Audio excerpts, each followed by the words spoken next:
அன்பர்களே, இந்த பதிவில் நாம் தேர்தல் முடிவு பற்றி ஸ்டாலின், உதயநிதி, எடப்பாடி கூறுவது என்ன என்பது பற்றி பார்ப்போம்.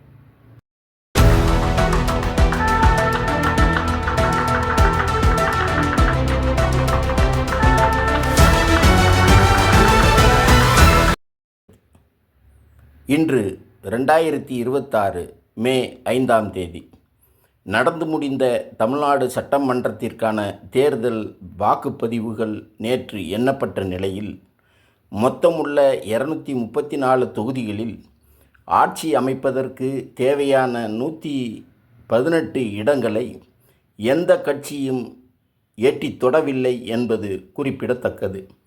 இந்த நிலையில் முதல் முறை தேர்தலை சந்தித்த தவேக 108 இடங்களில் வெற்றி பெற்று ஆளும் கட்சியாக மாபெரும் சாதனை புரிந்துள்ளது.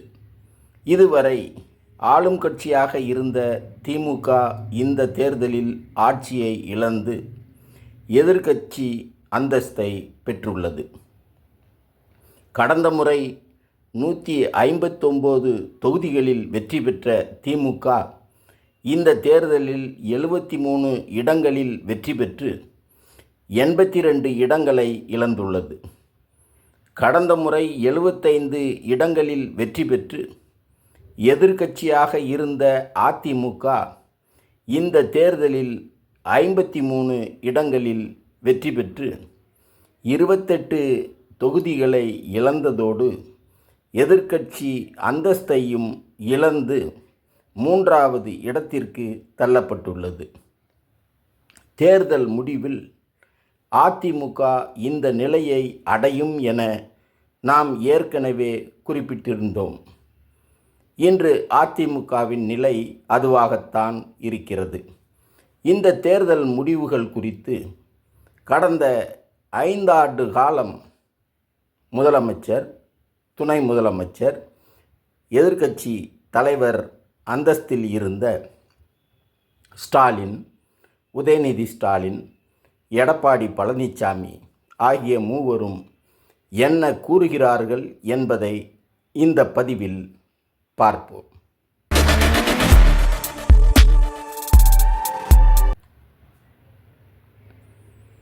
ஸ்டாலின் அவர்கள் தனது சமூக வலைதள பதிவு மூலமாக மக்கள் தீர்ப்பை தலைவணங்கி ஏற்கிறோம், வெற்றி பெற்றவர்களுக்கு வாழ்த்துக்கள், கடந்த 5 ஆண்டு காலத்தில் ஏராளமான திட்டங்களை உருவாக்கி தமிழ்நாட்டு மக்களுக்கு நல்லாட்சியை வழங்கினோம், தமிழ்நாட்டை அனைத்து வகையிலும் உயர்த்தினோம், தேர்தல் களத்தில் எங்களது சாதனைகளை சொல்லியே வாக்குகளை கேட்டோம், மக்களுக்கு செய்து கொடுத்த நலத்திட்டங்கள் தொடர்வதற்கு வாக்கு கேட்டு நாங்கள் பரப்புரை செய்தோம்.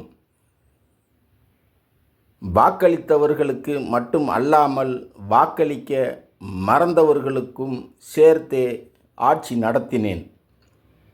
அனைத்து மக்களுக்கும் உண்மையாக இருந்தேன். நான் எனது மனசாட்சிப்படியே செயல்பட்டேன். நான் எனது சக்தியை மீறி உழைத்தேன். எனது அரசியல் பொதுவாழ்வில் அதிகப்படியான வெற்றியையும் பார்த்துள்ளேன், தோல்விகளையும் சந்தித்துள்ளேன். எனவே லட்சியமும் கொள்கையும் தான் முக்கியமே தவிர வெற்றி தோல்விகள் மட்டும் அல்ல என்று செயல்படக்கூடியவன் நான். அதனால் திமுகவின் அரசியல் பயணம் தொய்வில்லாமல் தொடரும். இதுவரை மக்களுக்காக சிறப்பாக ஆளும் கட்சியாக செயல்பட்ட திமுக இனி சிறப்பான எதிர்க்கட்சியாக செயல்படும் என கூறியுள்ளார்.